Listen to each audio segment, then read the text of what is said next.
Nityanandam Paramasukadam Kevalam Jnanamurtim Dvandvatītam Gaganashadasham Tattvamasyārilaksham Ekam Nityam Vimalamachalam Sarvadi Sakshibhutam Bhavatītam Trigunarahitam Sadgurum Dam Namami. Nityanandam. Hi, this is Mahanitya Oviananda. Thanks for joining again today.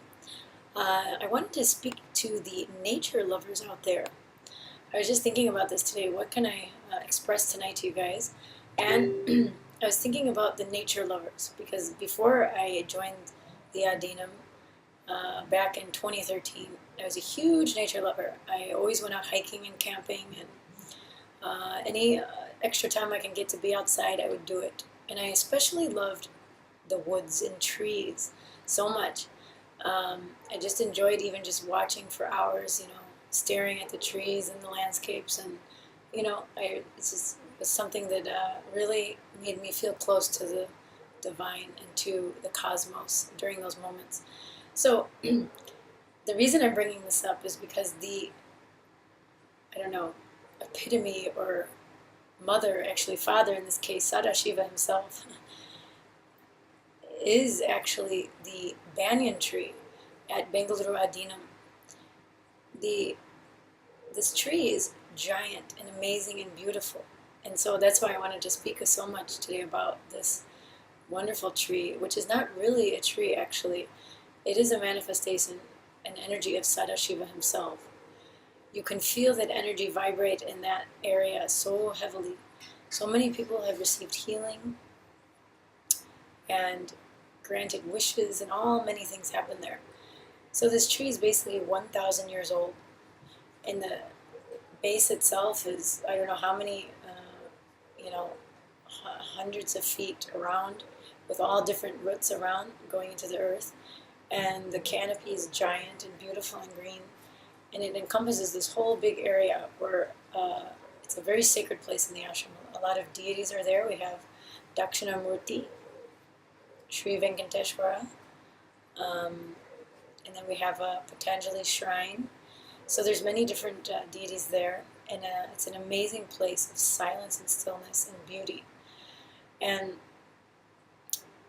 it's very amazing to be somebody who connects quickly and easily with nature, to go to that place, and it's immediately known that something's very special about it, and it's easy for people like us to connect to that divine energy because it's vibrating in that area. And when you put your hands on that bark, you actually can feel the vibration of the tree itself.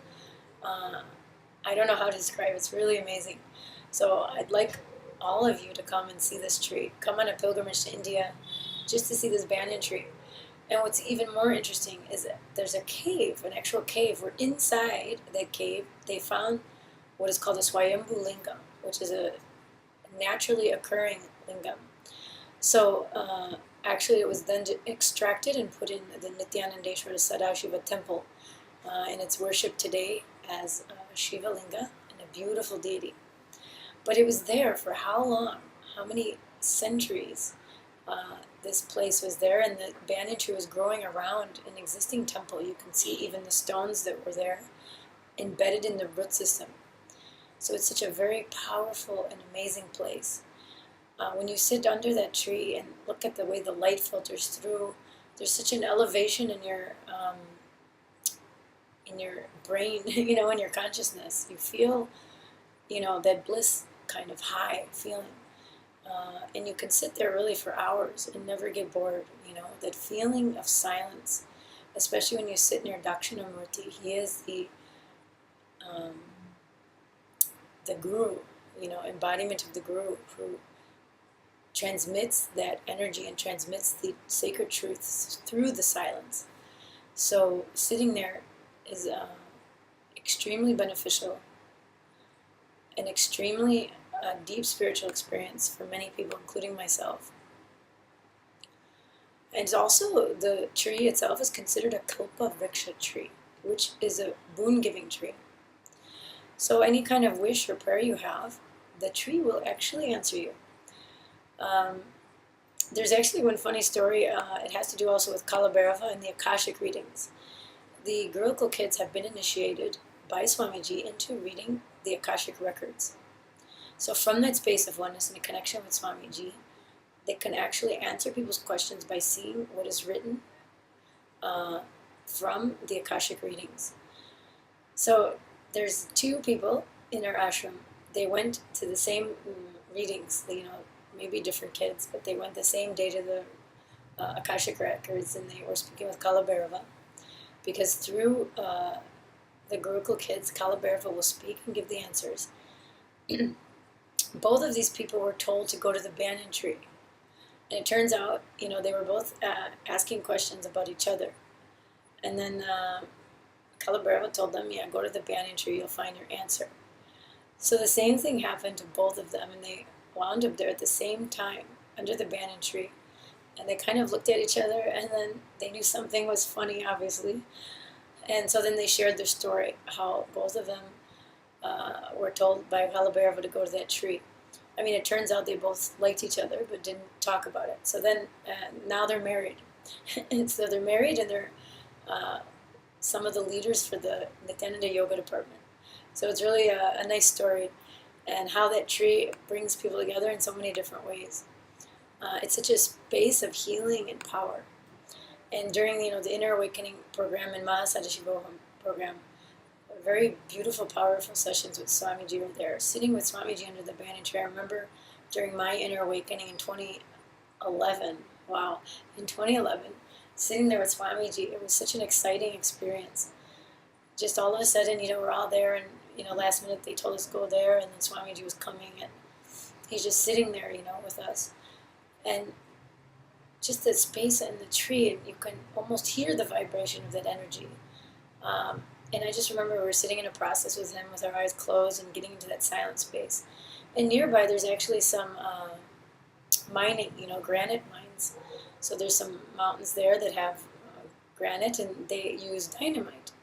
And at the time I had no clue what that was, but even during that session, and you hear these explosions going off not too far away, you kind of might jump or feel a little bit nervous. But I actually felt I was in the safest place in the whole world. And I knew, there was a noise and whatever. But normally, a sound that may have startled you in the past, it didn't do anything for me. I just thought, well, Swamiji's here, and we're in the Banyan Tree area, and I just felt nothing could touch me there. So it's a very powerful and beautiful place. And it will be part also of the Golden Temple, which is now being built. The Golden Temple would be the largest Sadashiva temple in the entire world. So that area is going to be a special area for manifesting powers. So you just have to wait and see. But come now and see how it's being built, and then later you can get that before and after feel.